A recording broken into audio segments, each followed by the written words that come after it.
John Redwood, if Scotland votes no, they get extra powers, that West Lothian question becomes more acute.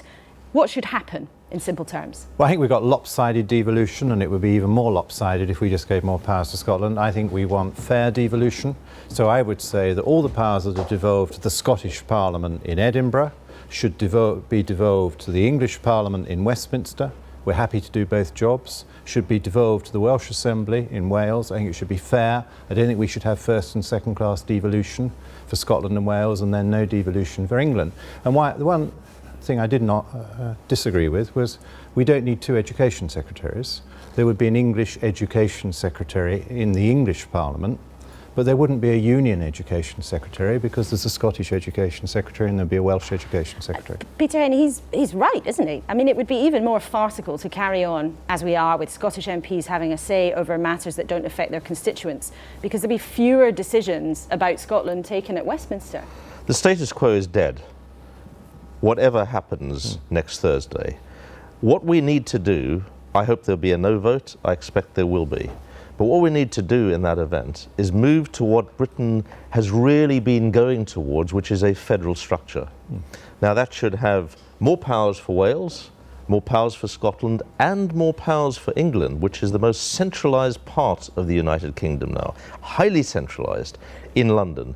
And England, with the exception of London, should have, and by the way, Ed Miliband made an important speech about devolution to city regions or regions of England. You could see, for example, Manchester City region wanting powers devolved, and you could see the north-east of England wanting it. John Redwood, you're shaking your head there. Why? It's got to be devolution to England. England is my country. England should have the same respect as Scotland. But why should it be dominated in London? We want an English Parliament because London is our capital city, and we will govern for the whole of England in a fair way. No, I disagree with that. Well, why should you intervene? You're Welsh. I'm English. I'm representing England. I'm speaking for England, and we want our own English Parliament, Peter, and that is the very strong view of the English people. And I'm also a strong believer in Britain.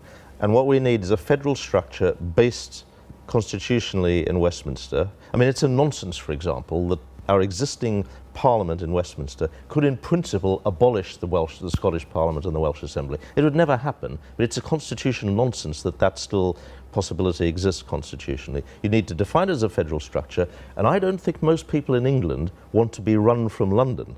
I think the northeast, I think parts of Yorkshire, Cornwall, and so on want their own power, and then you restructure. But we tested this in your referendum, and you lost. That was on a flawed model in which there were no serious powers, and people thought they were being sold a pup, and they were. Yet politicians, time and time again over the years, suggest power being held more closely to communities. Now, you referred there to the referendum in the northeast, offering a regional assembly that was overwhelmingly beaten as a proposal. It was a Mickey Mouse assembly. But the idea was there, was it not? It was offered to people, as have been the idea of local mayors, local police commissioners. They don't want time and time and again, people don't turn out. So where's the appetite? We want an English Parliament, Peter. It's very simple. We want an English Parliament. Well, I think what needs to happen if we're talking about Westminster is we need to have Westminster restructured so that English MPs have more of a say over English laws. But I don't think you want first and second class MPs. So you wouldn't stop Scottish or Welsh or Northern Irish MPs voting on issues that don't affect their constituents? You wouldn't face that? I would say, for example, and the former clerk of the House, Bill Mackay, looked at this, I would say in the case of English laws, that when they went into committee, the detailed work that was done on them, that should be English MPs only. But when it came to big votes on the floor of the Commons, then I think that should be everybody, because otherwise you have But then we're second class, Peter. No, we're second class then. England wants the same as Scotland, Peter. So if Scotland can make her own laws, England will make her own laws. But John, you want a centralised elite in London running the whole of England. I want power devolved to England. But look, you are Welsh, I am English. I want my country to have the same as Scotland. I can have an opinion about it. And I want to see all of England represented in the English Parliament. It won't be dominated by London. London won't have a majority of the votes. What about the other countries now? Peter Hain, you're in the unusual position of having been Secretary of State for Wales and also for Northern Ireland. So what happens at Stormont? What happens in Cardiff? Is something about to be unleashed, or how can we have a situation where Scotland, almost it appears overnight, is being offered a rapidly compressed timetable of power being handed over, and Cardiff and Stormont sit back and watch? I think it's a very fair question. I'm in favour of much more devolution to Wales. I don't think you can give all the goodies to Scotland because there's been a seismic change or kind of rumbling there. I think you've got to make sure Wales gets proper devolution beyond where we've taken it now, and I think Northern Ireland the same. If we don't do this, if no vote wins this time, as I hope and think it will, if you don't do this, the next time it'll be Scottish independence.